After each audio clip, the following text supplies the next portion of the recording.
my core problem was that I was starting to feel at that point in my life that there was nothing that I could control. There were so many things, and I was in a very high lack of control situation. And when I can get into a lack of control that leads to a massive discomfort, I get blurry. I get stuck in my bullshit. I get stuck in the stories, and I almost paralyze myself. So, step one to solving the problem is figuring out what that problem was. So, finding out that it was a control thing for me, that's when it became logical. So, my good friend, Dr. Lacey Book, and I say friend because in that stage, in that conversation I was having with her, she was both a friend and a coach. Hi, welcome to Say More Words, a podcast that was created to emphasize the human experience through stories. I hope that you come here to learn, to expand, and most importantly, learn how to say more words. Speak your story, speak your truth, boo boo. We're so happy you're here. Hello. Welcome back to Say More Words. I'm super excited that you're here. If you love the show, if you could just do me a favor, like, comment, download, and subscribe to our channel. We are almost to a full year of saying more words. And in that full year, we are so excited because we've gotten to the top 10% in the self-help category. Our goal is the top 1%. And so anything you can do, like, share, comment, download, and subscribe helps get us to the next level. Today, this is apparently the summer of Hozier for me because my song of the day is Take Me to Church. Y'all, it actually came on today. It came on in my car. I was like, I love this song. I forgot how much I loved this song. I love this song. So, Take Me to Church by Hozier. That soulful mix. Um, okay. Title of today's episode is Get Off Your Bullshit. And I have my notes. I was having lunch with a good friend who is a strategist through and through, brand strategist, identity strategist, like so many different things. And I had the opportunity to kind of like talk through the last few months of life. And, summertime is such an interesting time, especially if you have children, if you run your own business, because it truly is we just go into this hibernation. I saw a meme recently that said that, of course, we love summer the most because as kids, that was the only time that we got a break. And so it's kind of ingrained in us one to love summer. But also, I mean, if we just really look at it truthfully, the sun is shining, the vitamin D is out, and our schedules are looser. And what happens, especially when you own a small business, is that life gets crazy during the summer. If you have a small business, you have kids, sometimes your business slows down. Sometimes your business goes crazy because people are working more, or maybe you're part of the event industry, things like that. It's just summer is just one of those interesting times. Actually, my best friend was in my favorite place the other day, and she's like, "Yeah, I feel like I'm coming back from summer break because she had 2 weeks off for family things and vacations and stuff like that." So a lot of people are in that space. So June and July is small business owners. I tell small business owners all the time, you have to be prepared for the cycle because sometimes they're busy and sometimes they're not, and you just have to be prepared for when you can catch people. But man, it's like life is just doing this interesting thing. We've talked about it kind of repeatedly, like pivoting out of it, focusing on play. And my friend Danielle, she was just like, sometimes you have to get off your own bullshit. I was like, that's an interesting comment. Sometimes you have to get off your own bullshit, or do you need to get on the bullshit? Depends on, like, is being on your bullshit a negative thing for you or a positive thing for you? It all depends, right? But so I titled today's episode Get Off Your Bullshit because, one, it's mid-July of 2024, and we are about to get to, whether you have kids or not, back to school season is upon us. It's about to be here in about a month. I think my kids have a little over a month left of summer break, and the world goes back to routine when summer ends. But there's just like this just heavy energy. I talk to Sarah Beth Green. If you don't know her, go back a couple of episodes and listen to her episode. You got to get a taste for who she is. But as one of my spiritual advisors, I was like, what is going on? It feels like it's hit after hit after hit. And it's not just in my life, it's in the lives of people around me. And she's like, it's just, it's the great reckoning. There's a lot of things that are happening and ebbing and flowing that need to advance so that we can advance to this next level of life. If you don't follow me on socials yet, please do follow me on Instagram and Facebook. I'm the Tamika Taylor. And every Monday I do an episode of a show called This Might Hurt a Little with Dr. Lacey Book. And this week we talked about fear. We talked about the emotion fear, what it masks as, what it shows up as. And we started to dive deep into the fact that fear is often the language that people use. They're fearful of something. But what in actuality they are experiencing is great discomfort. And why it's important to look at the language of the emotions and the language that you're using around situations, because fear is hard to pivot out of.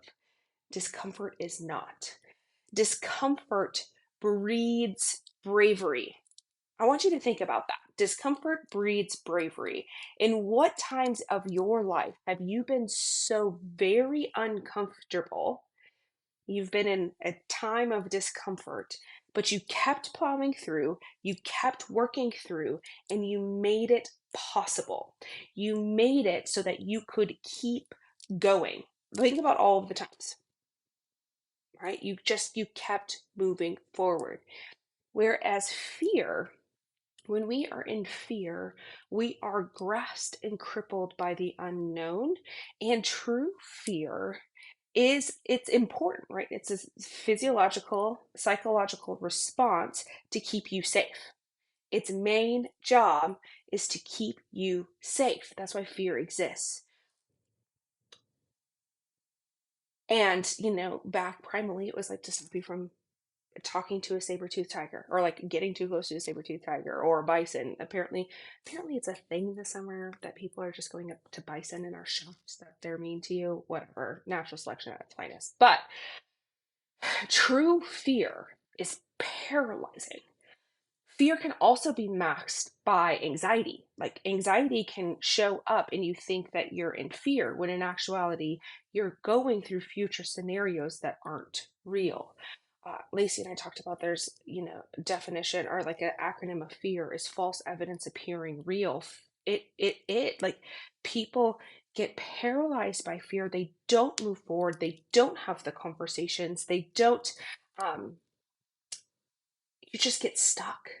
If you've ever been in a fearful moment, and which I hope you never do, right? But we are humans, and we're #humans, and we have life. And sometimes we go through really hard moments, or we experience very real fear for our lives. And I realized this week, like, when you live in that, you realize that fear and discomfort are so very different. That discomfort you can actually move through. You can ask the questions. And here's why it's really important to say, are you fearful, or are you in discomfort? Because discomfort becomes logical. Discomfort is a logical emotion, is what I kind of like to call it. I don't know if psychologists call it that, but I call it a logical emotion. You can work through it. You can solve problems through it. You can find solutions through it. A lot of people can't find solution through fear. They can't process fear. They can't move through fear. They can't be in that space. And so I want you to really kind of sit and think, all right, this is where I am at. This um, am I actually truly in fear for my well-being, for my existence, for my future, or am I just at, like, in a really deep level of discomfort? And what I find to be true is that a lot of us are just in the level of really big discomfort. So what do we do? How do we get off our own bullshit? Over the last few weeks, I have been really analyzing and looking at my own life. Right?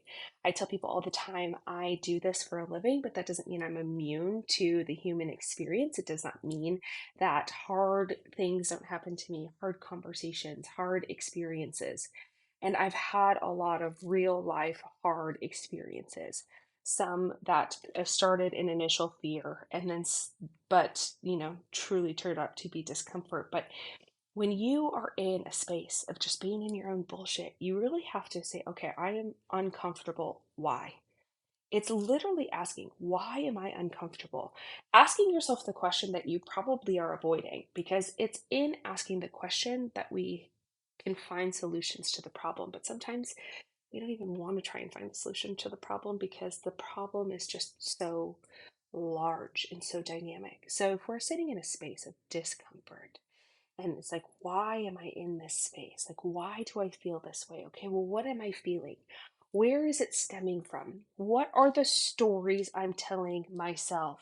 I'm going to tell you the story I am telling myself that Brene Brown talks about drastically changed my life because it was like, what is my brain telling me? Where am I? And why is there such discomfort? And I had to journal. I had to journal and I had to journal and I had to write. And I was like, why am I uncomfortable? Why am I uncomfortable? I literally wrote out on sheets of paper, why am I uncomfortable? And here's the deal. Sometimes you can write and write and write and write and write in your own logical mind. But if you do not, okay, stop and pause and try to find, if you can't find it for yourself, you do have to go ask for help. So I was talking with one of my good friends who is a past client of mine who likes to throw my own phrases out at myself. And she's like, what is it? What is it? Like, why are you uncomfortable? And she started asking me a question. And some of us are verbal processors, some of us are written processors, and I'm a little bit of both. And while I was writing, I couldn't figure it out. But while I was talking, I did. See, to get off of your bullshit, you have to figure out the core root of the problem. The core root of the problem wasn't what was happening in my external life. The core root of the problem was happening internally. And the core root of my current problem, right? It's not a huge problem anymore for me because I found the problem and we can eradicate problems that we know exist. My core problem was that I was starting to feel at that point in my life that there was nothing that I could control. There were so many things. So it felt like I was juggling 10,000 things and I never knew when they were going to come down, when they were going to go up, where they were going to go. And I was in a very high lack of control situation. And as an Enneagram 8, that's not my favorite. And when I can get into a lack of control that leads to a massive discomfort, I get blurry. I get stuck in my bullshit. I get stuck in the stories and I almost paralyze myself. So, step one to solving the problem is figuring out what that problem was. So, finding out that it was a control thing for me, that's when it became logical. Okay, I feel like I can't control the situation or I can't control what's going on. So, my good friend, Dr. Lacey Book, and I say friend because in that stage, in that conversation I was having with her, she was both a friend and a coach, but more so a friend in that conversation. She goes, okay, so what can we control? Step one, find the problem. Step two, find the opposite of that problem. I was looking at and analyzing so many things that were wrong in my life that I felt out of control, when in actuality, like, there were so many things. There were more things in my life that I was in control of. I just could not see it. I was in a fog. I was like, all of the problems were here and nothing else existed, right? Nothing else existed out here. So we had to make a list. What can I control? Because what happens when we get into states of discomfort too, our brain is looking for comfort. It's constantly looking for comfort. So looking at and writing down the list of what I could control made my discomfort go down. It made my logical brain show back up. It made my emotional brain show back up. And then it allowed me to see situations for as they were, and it allowed me to act. One of the things I can't preach enough to you is the importance of understanding and knowing yourself. Knowing kind like, the big word is like knowing what triggers you, knowing what is your best self, knowing what your equilibrium is, knowing what sets you off, knowing your true strengths, knowing your emotional competency, what makes you feel loved, what makes you want to show up, knowing all of these things through the Enneagram, Strengths Finders, Myers-Briggs, love languages, all human design, all the things that I teach. Why it's so important is because when you start to lose yourself, the only way back to yourself is to find yourself. Other people seek out others to try and latch onto and hold on to them, and that does not work. The only way out of hard seasons and hard parts of life and anything that is going on, the only way out of your bullshit is to come back to yourself. But in order to come back to yourself, you have to know what that true version of you is. A lot of us are walking around with masks on who we think we are, and that alone causes massive discomfort. Stop walking around with these masks on that you seem to think the world wants to see, when in actuality, the most important person on the planet is you. And the only more important person on the planet is you is the authentic version of yourself. And you can't find your way back to you if you're chasing after masks of who you are. And if you're listening to this and you're like, how the hell do I even figure that out? There is a link in the show notes. You can reach out to me. It has my email address, it has my socials. Go on and follow me, where I give a lot of free content on this information. So go follow. But if you want more guidance, I'm happy to guide you through that space. But the only way off of your own true bullshit is to know your own true self. So as I figured out I was in a lack of control issue, and that was giving me all of these feelings. Yep. And so I found what I could control.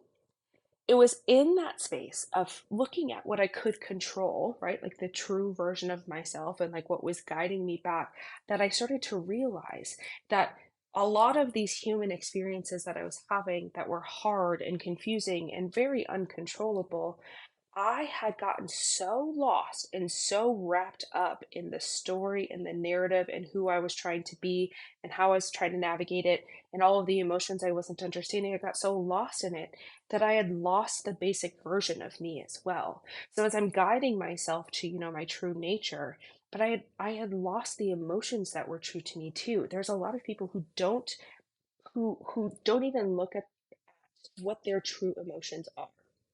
I have a really good friend. God bless him, he's an Enneagram 1. He is super intelligent. Um, he is an engineer, and he prides himself on the fact that he is super negative, and not in a way that is demeaning to others or that he tries to take people down, but his ideal day is a rainy day. He is an Eeyore true and true. But that is what's funny about that, is that version of him isn't uncomfortable. He just knows that he's looking for equations and things like that, as opposed to looking at the positive side. For me, that version of me is so uncomfortable. I can't stand it. I can't stand that version of me. I become so uncomfortable in that space. And while I was going through these human experiences and experiencing a lack of control, I was wrapping it up in emotions that aren't true to my nature, which made it took me further and further away from myself. And in taking it further away from myself, I lost those true emotions. So, you're thinking about it, you're probably like, what are my true emotions? Get the Atlas of the Heart by Brene Brown. It gives you language to a lot of different emotions. But my true emotion is joy. The exact opposite of Eeyore. Like, my true emotion is joy. I only thrive through life in the times in which I am joyful to be alive, when I am seeking out joyful connections, when I am seeking out um,